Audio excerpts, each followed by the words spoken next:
எவன் சொன்னது திருமணத்தால் பெண்களின் கனவுகள் மட்டும்தான் திருடப்படுகிறதென்று?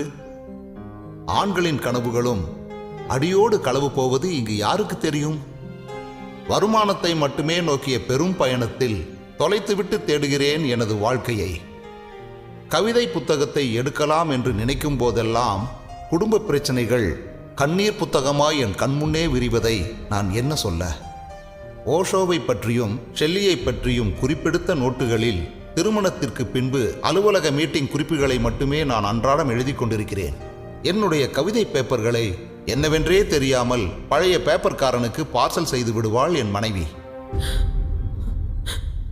ராபர்ட் பார்க்கர் வாங்கலாமா, ஷேக்ஸ்பியர் வாங்கலாமா என்ற விவாதங்கள் எல்லாம் மறந்து கார் இஎம்ஐ கட்டலாமா, வீட்டு இஎம்ஐ கட்டலாமா என்று நகர்ந்து விடுகிறது மாத கடைசிகள்.